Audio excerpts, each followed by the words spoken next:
Sveiki, esame trečiame eilinėme metų sekmadienyje. Šis sekmadienis jau švenčiamas kaip Dievo žodžio sekmadienis. Taip pat šį sekmadienį mes beveik užbaigėme 8-dienį maldų už krikščionių vienybę. Taip pat šis sekmadienis yra sausio 25 diena. Numerologai dažnai mato įvairiuose skaičiuose kažkokias visokias prasmes. Ir tikrai tame yra daug kartais ir teisybės. Prisiminkime Archimedą, kuris labai tikėjo skaičių gale ir buvo net sudėliojęs įvairias teorijas, kaip tam tikri skaičiai, jų kombinacijos gali paveikti netgi žmogaus gyvenimą arba nusakyti to žmogaus charakterį. Bet grįžkime į 25 sausio dieną. Ji taip pat yra labai svarbi dviem dalykais. Pirmiausia, tai yra apaštalo Pauliaus atsivertimo šventės diena. Ir taip pat nepamirškime, su kiekviena diena po Kalėdų saulės yra vis daugiau ir daugiau mūsų gyvenimo dienose.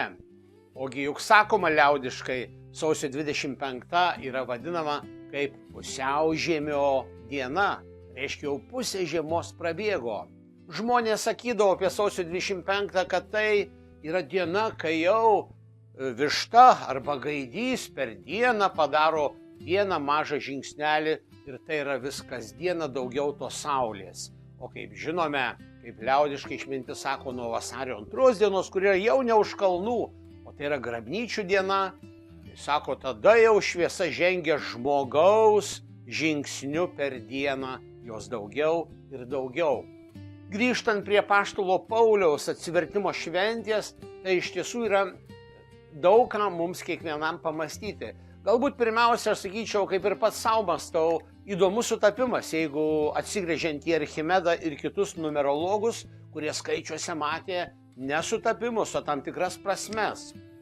Tai, sakykime, Kalėdos, Kristaus užgimimo šventė, gruodžio 25 diena. Apaštalo Pauliaus atsivertimas sausio 25 diena.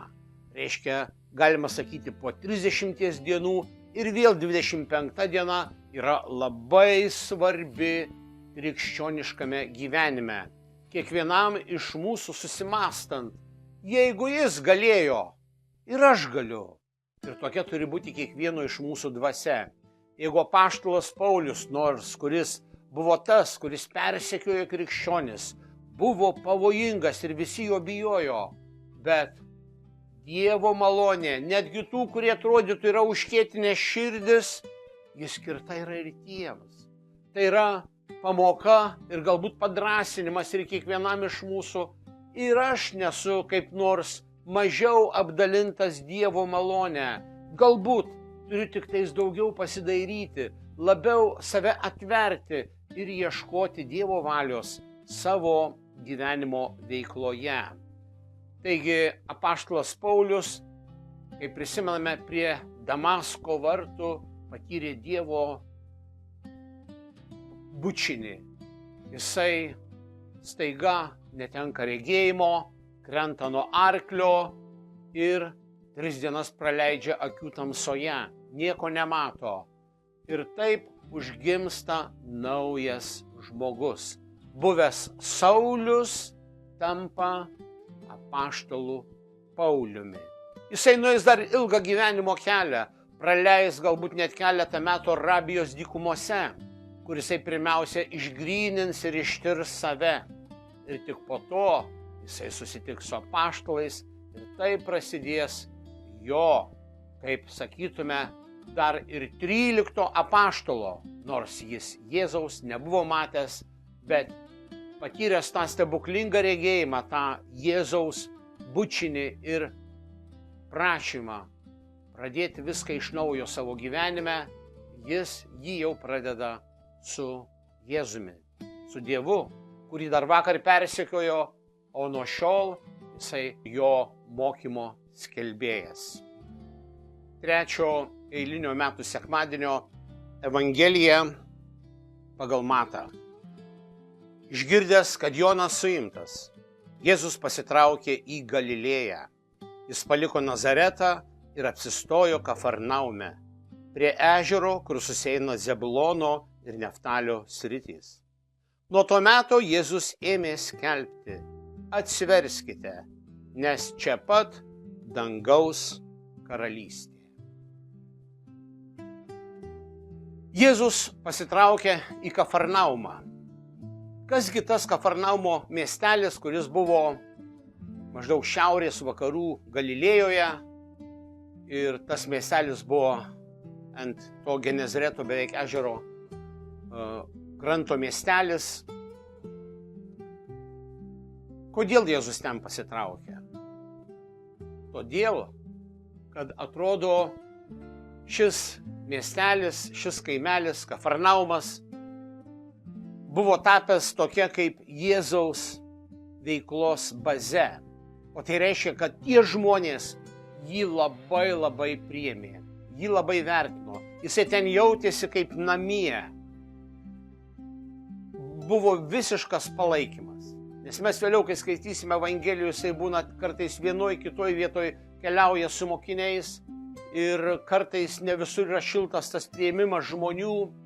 Kartais jisai bėgo nuo to šilto priėmimo, nes iš tiesų paskui jį sekė minios.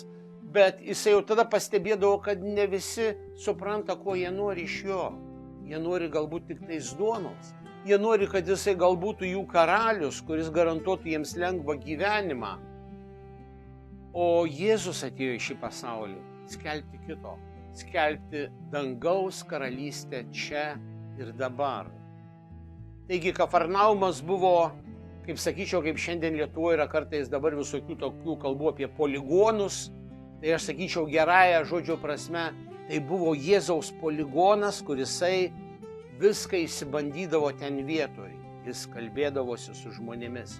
Žmonės jį klausė, jo tikėjo, jo gyveno. Jisai čia galėdavo pailsėti. Jis čia nusiplaudavo po ilgų ėjimų savo dulkėtas ir išvargusias kojas. Jisai čia galėdavo sekundėliai pabūti vienas. Taigi Kafarnaumas yra labai svarbi vieta Jėzaus gyvenime. Mes tą turime prisiminti, kad jisai daug kur ėjo, ne visur buvo priimtas, ne visur suprastas. Ir kaip kartais mes savo gyvenime patiriame tam tikrus nesusipratimus, prisiminkime, kad ir Jėzus ne visuomet turėjo tą lengvą duoną. Jeigu žinome, vienu metu pas jį buvo net 72 mokiniai, bet buvo momentas, kai net ir tie dar 72 nuo jo pasitraukė ir jisai turėjo tada klausti tų likusių 2, o ką jūs? Ar ir jūs paliksite mane? Mes atsimename, ką Petras pasakė. Ką, sako, kur mes eisime? Taigi juk tu turi amžino gyvenimo žodžius. Taigi šis sekmadienis mums primena, kad Jėzaus veiklos pradžia, jo bazė, jo tas dvasinis poligonas, tai buvo Kafarnaumo miestelis, iš kurio jisai eina po apylinkes, po ilgesnės ar tolimesnės vietas. Prisiminkime, kad Kafarnaumas buvo šiaurės vakarų Galilėja, kuri buvo šiek tiek kitokia negu Judėja. Judėjiečiai žiūrėjo galilėjiečius šiek tiek su rezervacija, nes ten taip pat ne tik žydai gyveno, bet buvo ir įvairių kitų tautų gyventojų. Tenais taip pat eidavo ir susikirzdavo prekybos keliai, taigi ateidavo visokios naujienos, visokios mados iš visų kitų pasaulio kampų. Žmonės, galima sakyti, buvo daugiau matę pasaulį ir daugiau girdėję apie tai, kas dedasi aplinkiniuose pasauliuose, miestuose ir gyvenimuose. Taigi Jėzaus veikla ir tas jo laisvumas skelbti Dievą kitaip šiandien mums kalba Evangelijoje, kad Jėzus skelbia taip, kaip ir Jonas Krikštytojas kalbėjo apie atsivertimą. Ir Jėzus taip pat kalba apie atsivertimą. Atsivertimas graikų kalboje yra žodis metanoja, kuris reiškia radikalų pasikeitimą. Tai nėra taip, kad šiandien lyg pasikeičiau, o rytoj vėl grįžtu prie įprasto savo gyvenimo būdo. Jėzus šaukia ir kviečia kiekvieną iš mūsų atsiversti realiai, kad tai būtų naujas mano gyvenimas. Kaip sakytume, jeigu aš sutikau savo gyvenime naują žmogų, naują draugą, jeigu aš supratau, kad tai yra draugas, aš niekuomet jo nepaleisiu. Aš visuomet noriu būti kartu su juo. Aš noriu lydėti jį, o jis lydės mane. Aš jam patarsiu, kad lauksiu ir iš jo patarimo. Aš jį suprasiu ir jisai mane supras, kai man bus sunku. Taigi atsivertimas yra tas, kuris pakeičia visišką žmogų ir visam laikui. Ne valandai, ne 2, bet visam gyvenimui. Kaip yra apaštalas Paulius, kuris buvo lygtais krikščionių persekiotojas, bet patyręs atsivertimo malonę, jis tampa Jėzaus ir visos žmonijos bičiulis ir geriausias draugas. Taigi, mėly tikintieji, šis sekmadienis mums primena apie būtinybę atsiversti, būtinybę suprasti, su kuo aš esu, su Jėzumi, su Dievu ar su kitomis pašalinėmis jėgomis, kurios lygtais kažką žada, kažką duoda, bet jeigu aš jomis susižavėsiu, mane 2, o gal ir 3 apiplėš ir nuskurtins. Visam pasauliu yra labai garsi airių roko muzikos grupė U2. Ir žinoma, tos grupės lyderis dainininkas Bono. Mes kaip žinome, Bono yra tikintis žmogus, yra giliai praktikuojantis tikėjimą. Kartą jisai dalinosi savo gyvenimo patirtimi. Jisai sako, aš dažnai prašydavau Dievo, kad jis palaimintų mano gyvenimą kiekvieną dieną. Sako, aš prašydavau, kad, va, Dieve, aš turiu gerą dainą, palaimink, sustiprink ją. Aš turiu šeimą, palaimink mano šeimą, apsaugok mus. Aš turiu labai keistų idėjų, užmanimų, sumanimų, palaimink, Dieve, kad tai išsipildytų su kaupu. Kol kartą nesutikau vieno išminčiaus, kuris man sako, ką tu darai, liaukis tai daręs. Sako, Dievo reikia neprašyti, o reikia melsti, kad tu dalyvautum Dievo gyvenime, jo veikloje. Kad tai, ką Dievas daro, jau yra palaiminta. Prašyk ir melskis, kad Dievas tau leistų būti jo kūrybos, jo veiklos dalimi. Mėly tikintieji, mėly klausytojai, žiūrovai, o kokia yra jūsų kiekvieno malda? Ko jūs prašote, ko meldžiate? Susimastykite. Ir apie Bono pasiūlymą, kad prašyti, būti tučtojau čia pat, tame Dievo paveiksle, jo kūryboje.